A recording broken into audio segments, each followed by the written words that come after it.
Bonjour YouTube, ici Largo pour une petite vidéo, de test. Ça fait longtemps que je n'ai pas fait de vidéo test sur la chaîne et j'ai un invité VIP aujourd'hui donc pour le test de 7ème Citadelle. Bonjour Phil.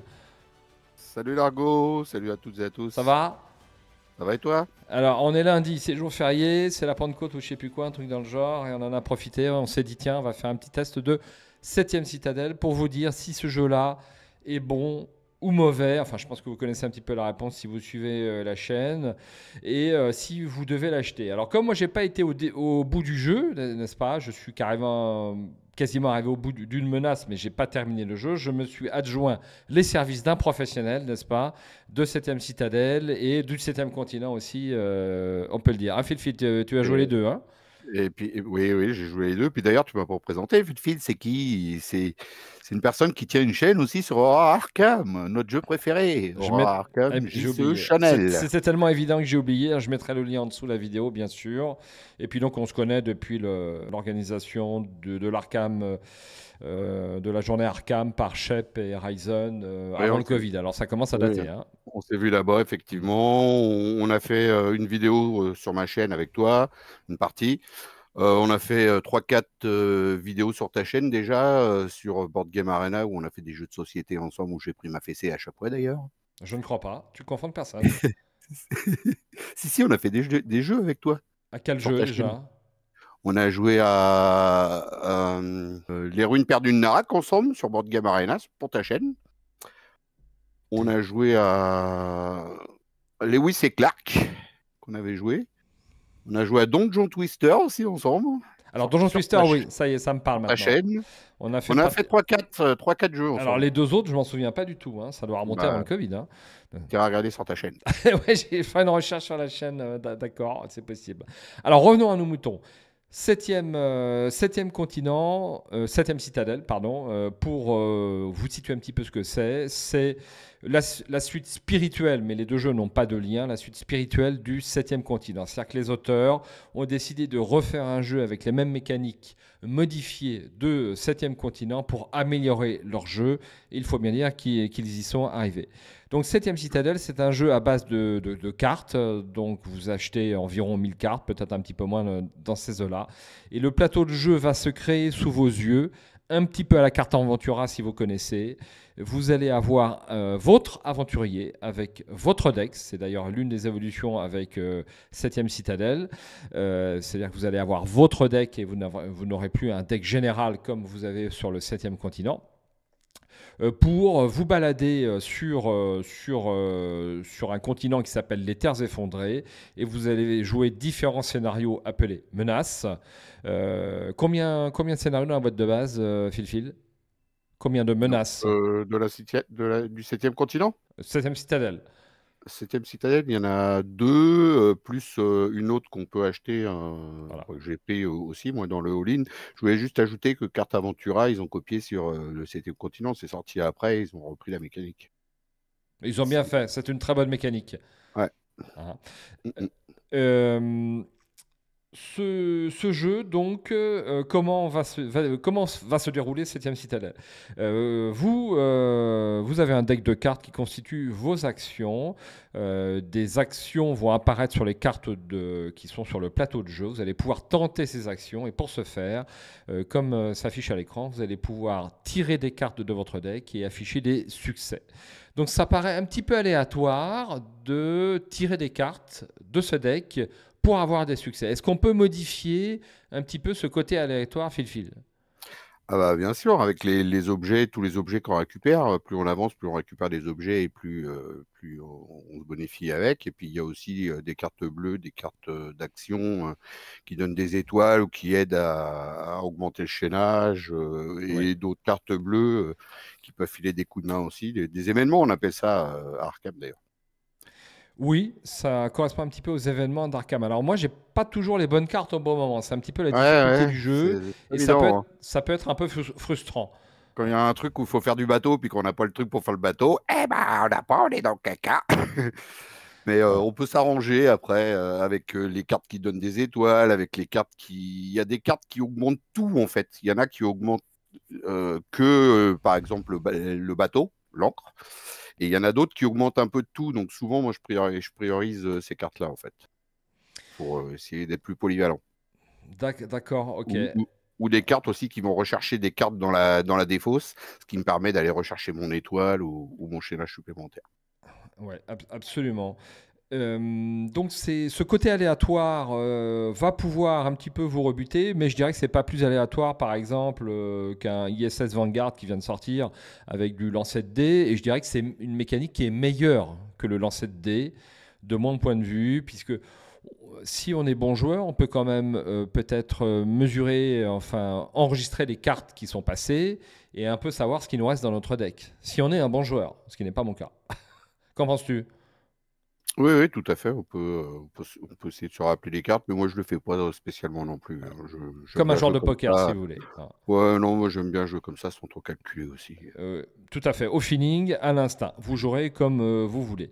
Ouais. Donc, pour en revenir sur l'univers de. Puisque l'univers est un point fort de ce jeu, sur l'univers de 7ème Citadelle, vous allez vous balader donc dans les terres effondrées avec un scénario qu'on peut exposer sans spoiler, à savoir un espèce de continent à la sauce Heroic Fantasy, mais pas classique, est envahi par des vers qui attaquent le continent par en dessous, dévorent le continent, et le seul moyen qu'on a trouvé pour se protéger, ce sont des espèces d'archimages qui vont venir cultiver des plantes. Tu m'arrêtes si je me trompe, hein, Phil, hein, je vois que tu Non, me regardes avec un air bizarre.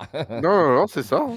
Hein, des archimages qui cultivent des plantes qui vont nous protéger de ces vers. Le problème, c'est que ces archimages ne semblent pas tout à fait sympathiques non plus, voire carrément désagréables, puisqu'on commence la partie en tant que jardinier esclave dans l'une de ces citadelles et au bénéfice d'un ver qui attaque la citadelle, on va pouvoir s'échapper de cette citadelle et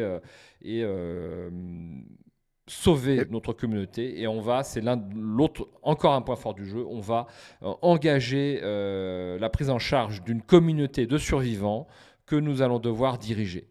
N'est-ce pas? Tout à fait. Voilà. Le caractéristique de cette...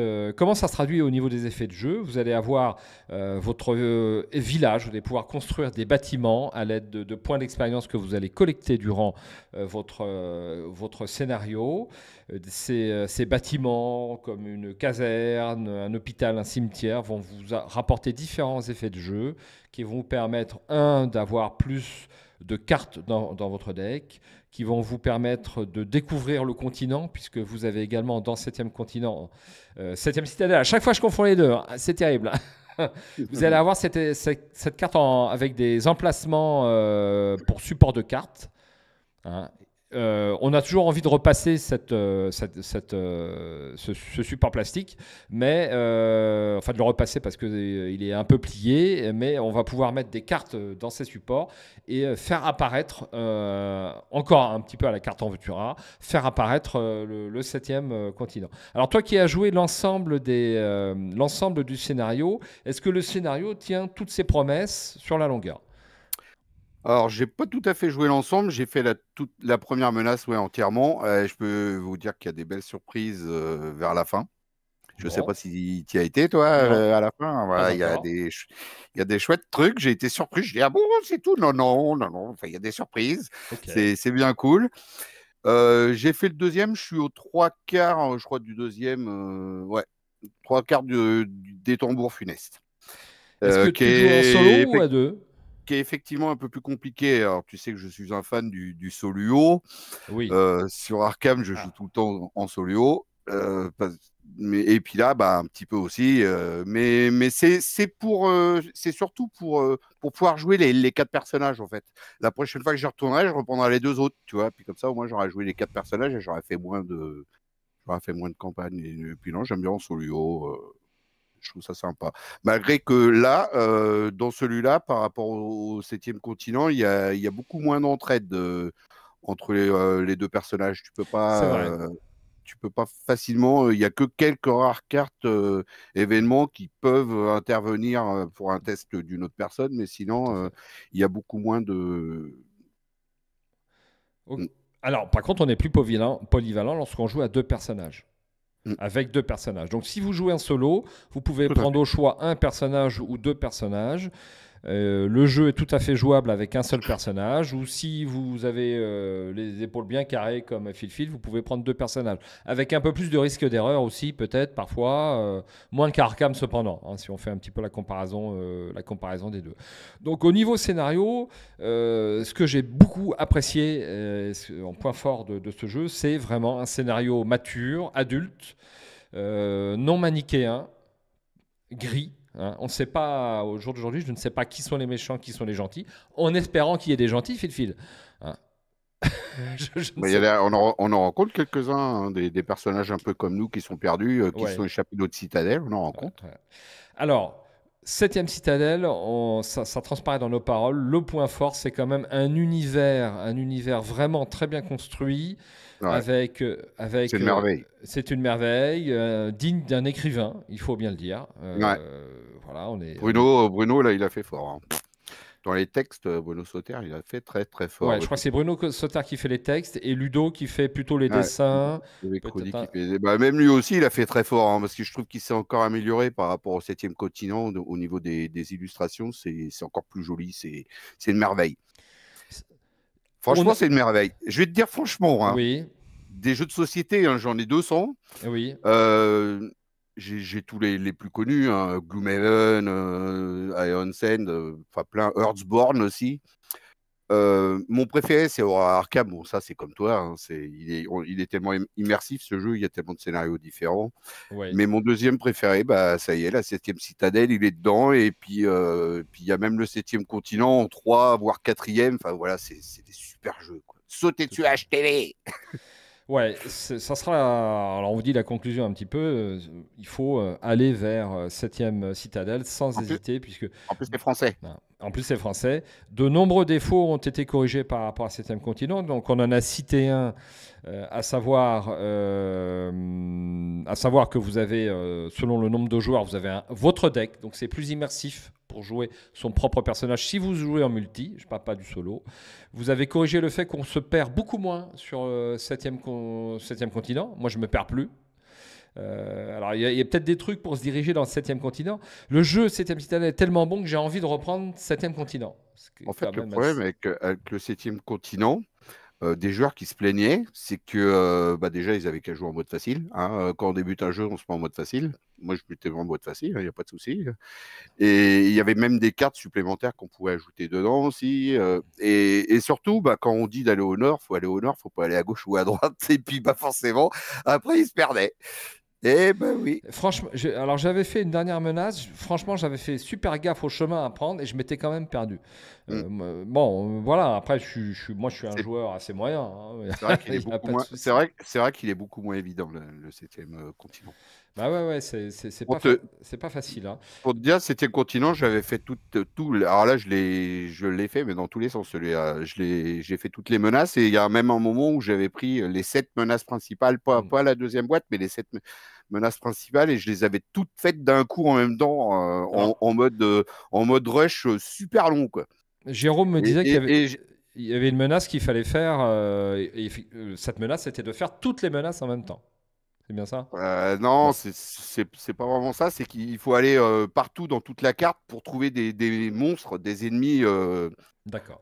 Principaux et les tuer. Mais en fait, ça te fait aller partout et du coup, tu peux te permettre de faire toutes les menaces en même temps parce que tu sais que tu vas aller aussi aux autres endroits. Et donc, du coup, j'avais fait les 7 en même temps. Mhm. Voilà, c'est une Alors attends, partie. Phil, c'est pas le test du T'en septième finissais pas, hein. continent. Hein. Alors, on en a pour 2 heures de vidéo. Mais si, justement, c'était un petit peu le test parce que ça, c'est ce que je voulais expliquer. C'est une chose qu'on ne peut pas faire dans la septième Ah, citadelle pour d'accord. l'instant. Alors peut-être qu'ils vont nous faire un mode rush comme ça, un mode de vraie histoire où tu peux enchaîner les, les, euh, les menaces sans retourner à chaque fois dedans. C'est une vraie histoire comme un vrai jeu vidéo qui est long. Tu vois. D'accord. Ça, c'est un Peut-être. des reproches. Il travaille toujours dessus. Alors là, c'est effectivement, septième citadelle, vous allez avoir un scénario bien dirigiste, vous n'allez pas vous perdre. Vous n'aurez pas non plus besoin en permanence de trouver de la nourriture, c'est un petit peu ce qui a été reproché à la septième citadelle. Moi, ça ne me dérangeait pas, ça fait partie du jeu, il faut se nourrir. Il y a une contrainte de temps, si tu veux, moi qui me convenait bien, mais ça dérangeait un certain nombre de joueurs. Donc là, c'est bien carré. Alors moi, je l'ai pratiqué à 2 joueurs, hein, si vous n'avez pas suivi les vidéos sur la chaîne, et j'ai vraiment beaucoup apprécié mon expérience multijoueur. On communique avec l'autre joueur. D'ailleurs, je joue cet après-midi, fil.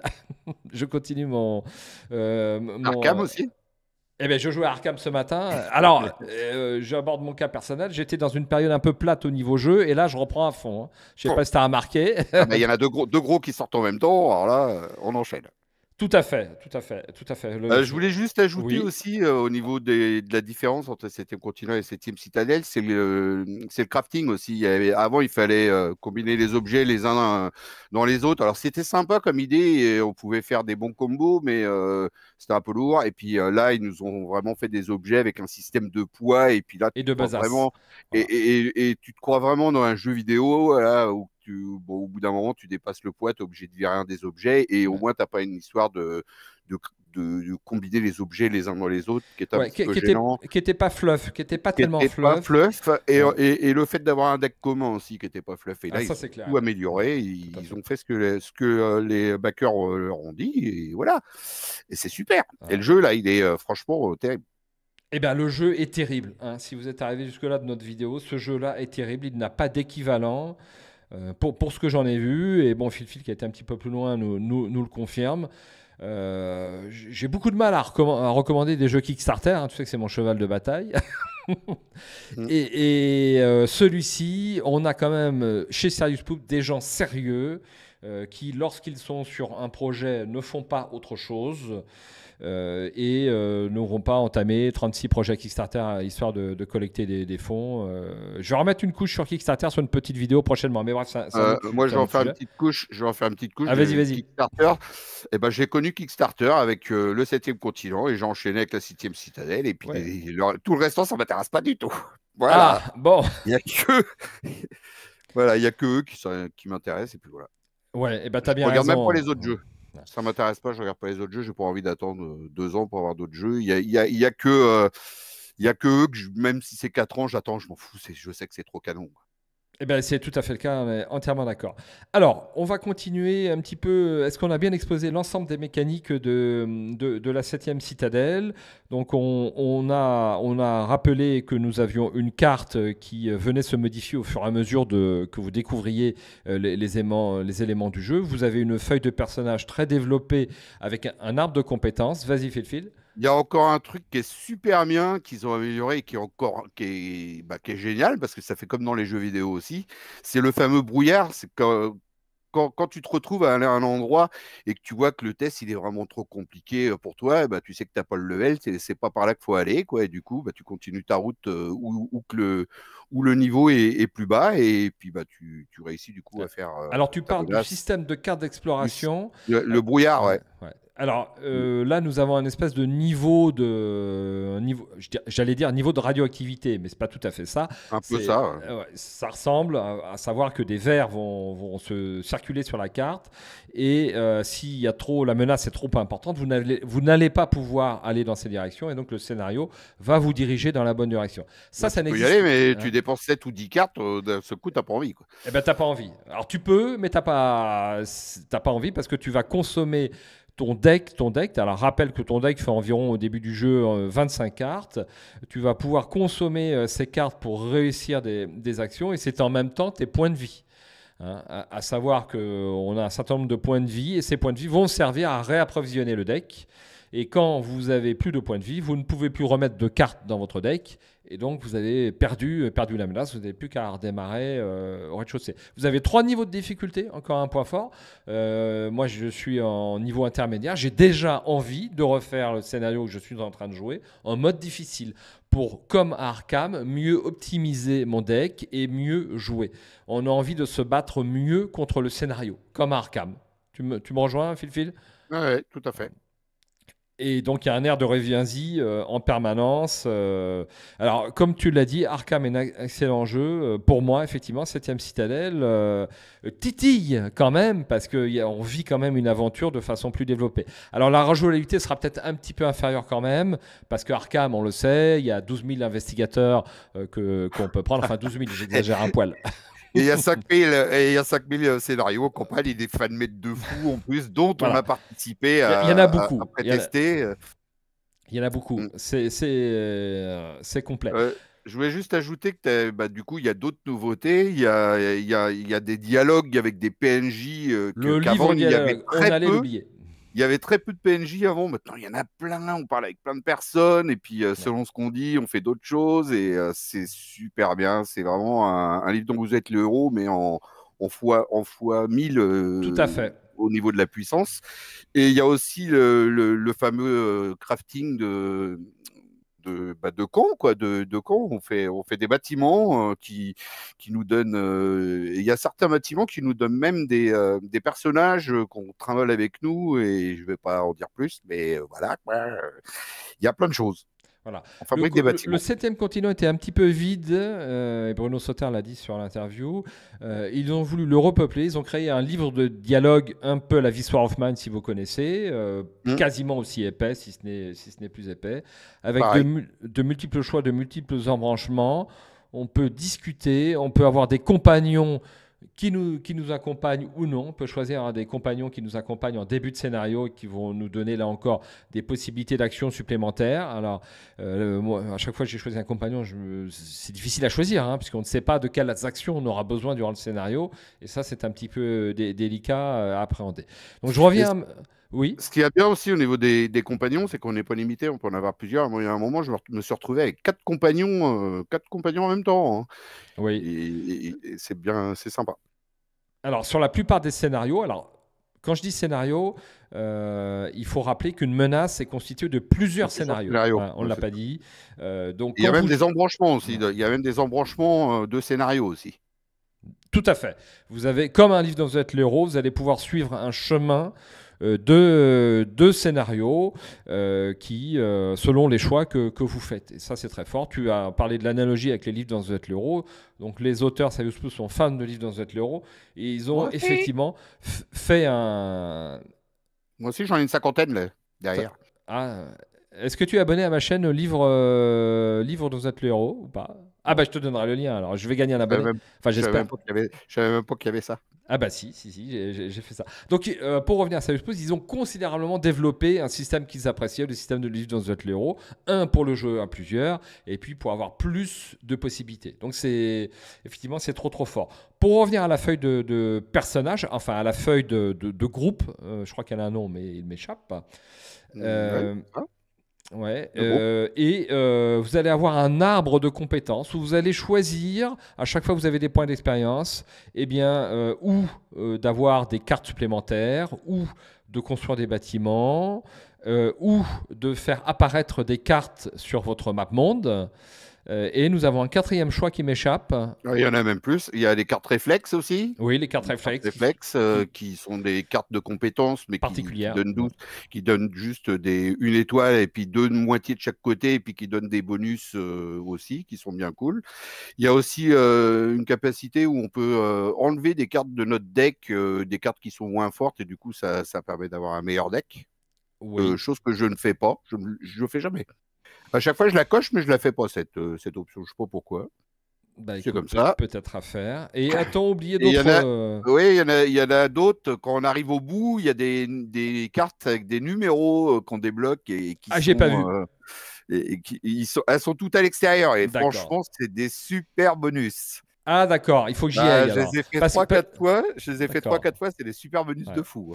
Eh ben là, c'est une petite indication pour ma partie parce que moi j'ai tendance à faire tout autour pour faire propre, mais en fait, vaut mieux se diriger vers un bonus important peut-être. Pas spécialement, Pas mais spé- deux embranchements particuliers pour essayer d'avoir les deux numéros. Ouais, ça peut être pas mal. Très Ils bien. sont Donc vraiment très bien. on a Phil, on a bien évoqué tout ce qui est en bonus sur l'arbre de compétences. Effectivement, il y a cette option de se rajouter plus 2. Donc vous avez 4 compétences au niveau de la citadelle. On va les citer. On a le savoir, on a La production, la Ouais, défense, le savoir et l'influence. voilà. Donc c'est 4, donc on en a cité 5 ou 4? 5, 4. 4, ouais. C'est bien ça. Ces 4 compétences que vous développez au niveau de votre sanctuaire vont vous avoir différents effets de jeu. Par exemple, si vous n'avez pas assez de défense pour vous défendre contre des bandits de grand chemin, bon, vous allez prendre tel ou tel scénario. Bon, alors voilà, si vous voulez vivre une Alors, aventure, oui, juste, dis-moi. juste pour information, il y a 6 numéros, donc un peu comme des numéros cachés. Il y en a 6 qui sont tout autour, qui vous débloquent des capacités de fou aussi. Voilà. D'accord. Alors je le note hein, pour ma propre partie. Autre point important à citer sur ce jeu, la très grande intelligence des auteurs pour nous pondre des énigmes. Mm. Un peu à la Unlock, un lointain cousin quand même, des énigmes très très bien foutues et c'est un jeu, lorsqu'on arrive à bout d'une énigme, on est content quoi. C'est comme un Unlock, on se sent fier, on bombe le torse et on remonte les épaules et il y a un grand travail un énorme travail d'écriture pour nous trouver des problèmes.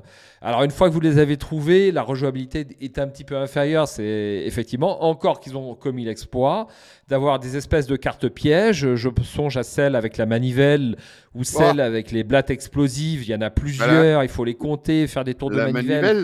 La manivelle, il y a 4 versions différentes, Il y hein, a je crois. 4 Ouais. versions différentes, donc il faut. Vous avez l'impression que c'est la même carte que vous tirez, mais Et, ce n'est pas la même carte. non. Il faut Et- compter. Il et en faut plus, quand tu compter. le fais, tu te trompes et du coup, tu as perdu. Et du coup, Oui. la prochaine fois que tu le referas, bah, tu tourneras la manivelle dans l'autre sens parce qu'en plus, tu peux la tourner dans un sens ou dans l'autre. C'est ça le truc. Oui. Ouais, ouais, ouais, tout à fait, tout à fait, tout à fait. Donc c'est super malin. Voilà, c'est un Ouais, jeu malin. super. Alors cette vidéo est peut-être, vous la trouvez peut-être un petit peu décousue, on part un petit peu dans tous les sens, mais c'est parce qu'on est enthousiaste, Phil et moi, sur ce jeu.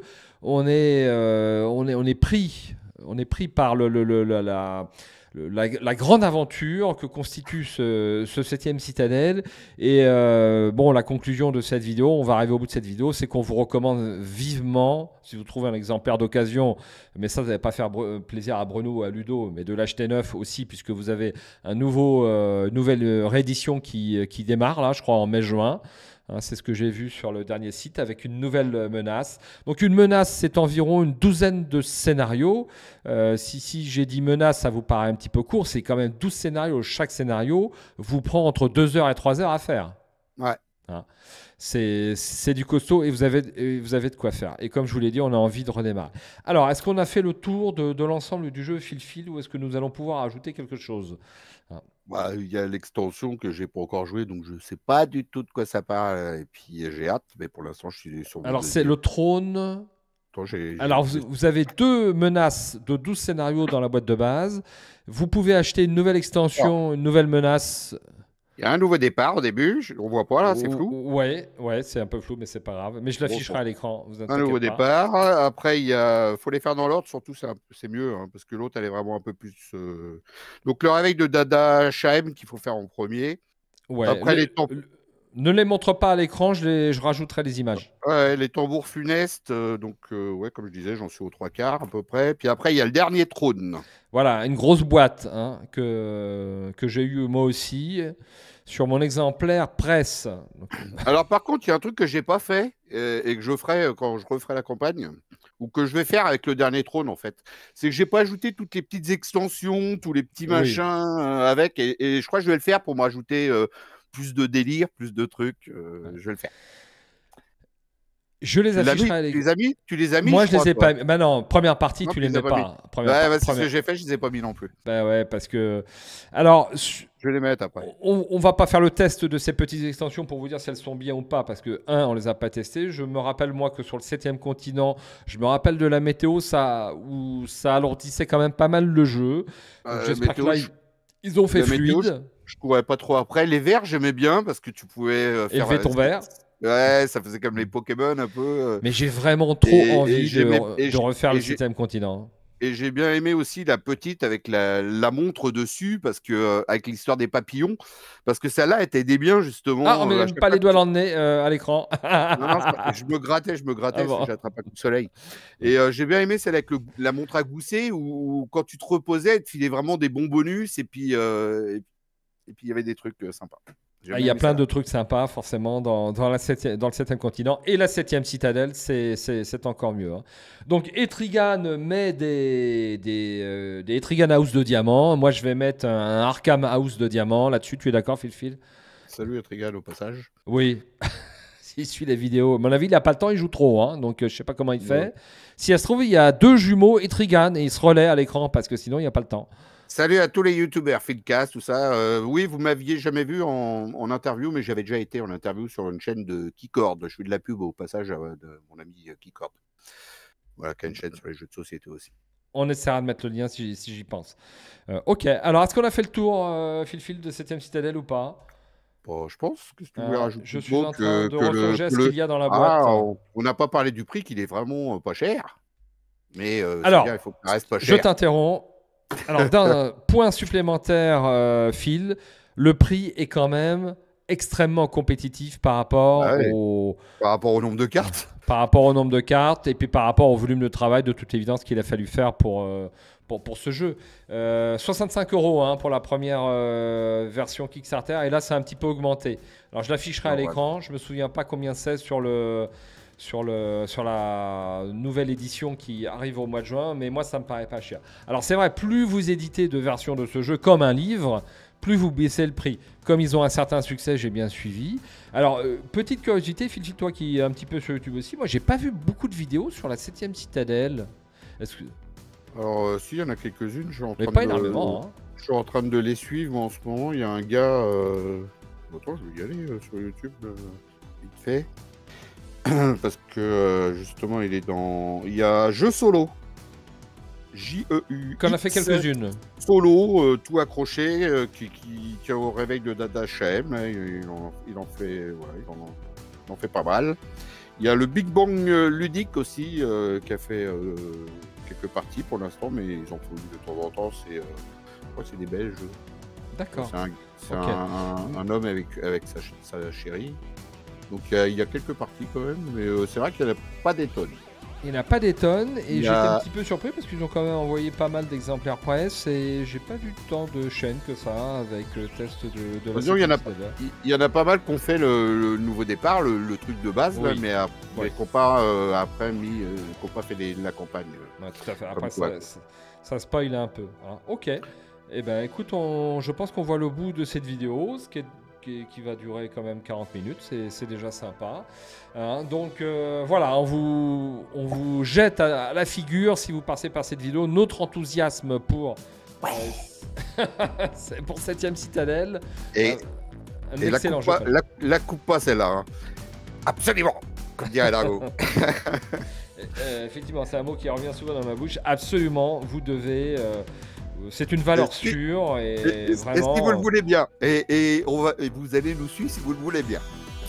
Absolument, absolument. Donc j'ai prévu de jouer plein de scénarios sur la chaîne si vous voulez continuer à rester sur la cam.